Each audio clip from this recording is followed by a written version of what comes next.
I don't even want to be anywhere near someone who might use that fiduciary authority through the power of attorney to benefit themselves over a parent.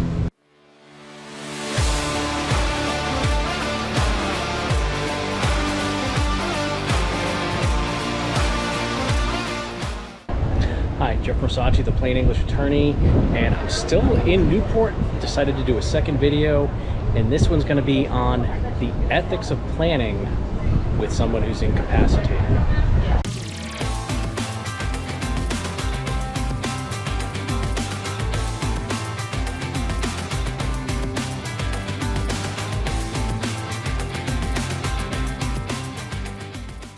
All right, this is going to be a quick one.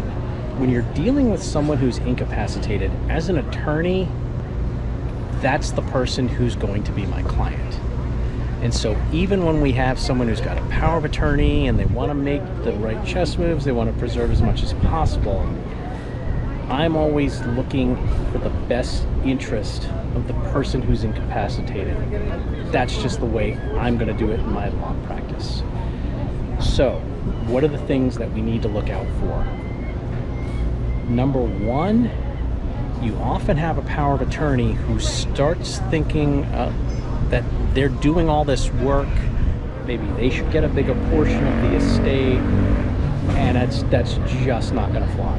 I'm just not going to let that happen. And we've had this in the past. You even get 4 of the kids together,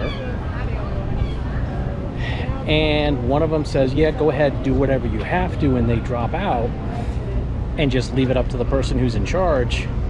And suddenly the other 3 are like, well, they haven't shown a lot of interest.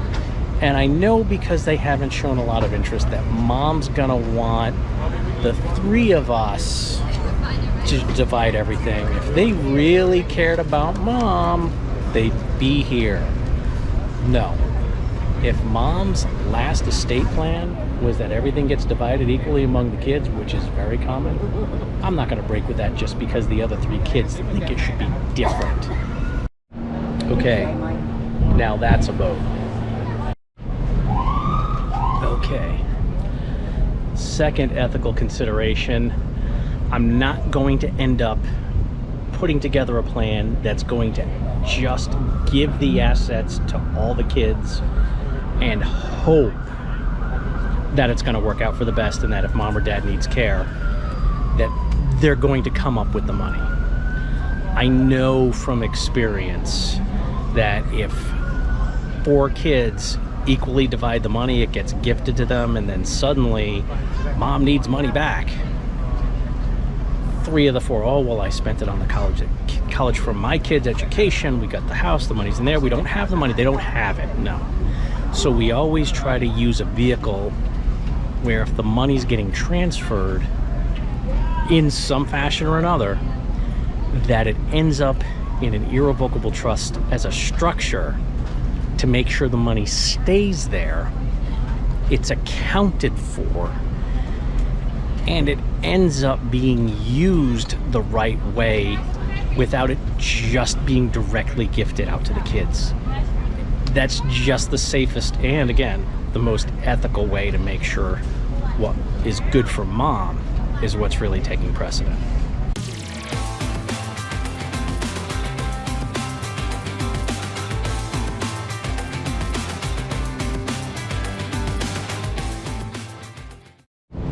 All right, and if we're talking about ethics, let me just tell you that the reason we only work with the person who would be incapacitated in doing this planning is I don't even want to be anywhere near someone who might use that fiduciary authority through the power of attorney to benefit themselves over a parent.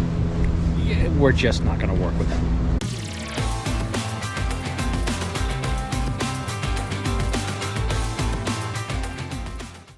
Okay, and now a third ethical consideration is if one of the kids, and usually this is something that happens when we're doing Medicaid planning and it's over a longer term period, one of the kids is actually providing a lot of care for mom and they do want to get paid for it.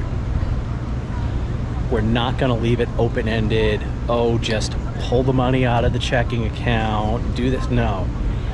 there's going to be an actual care contract with a set rate at the rate the Medicaid office approves will be used to pay them for set services, either per hour or as a monthly contracted rate, and it's gonna be, again, under a contract. Because what sometimes happens is the kid starts with the best intentions, they start getting a monthly check, and then, well, it's too busy with my kids and whatnot, but they're still gonna take the check, and that just doesn't fly. It's gotta be under a contractual agreement. All right, so those are just some ethical considerations that we have to keep in mind as estate planners, as certified Medicaid planners, that we have to be looking out for the best interests of our client. And we have a couple of things, at least in my office, that we do to make sure that the focus is on doing the right thing, and we set up ways to do it that keeps everything on track.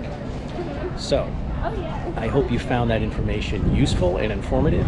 But as always, please like, subscribe, turn on notifications, and when you do subscribe, go ahead and put it into the comments. We always like to interact and let us know if there's anything else you want to see.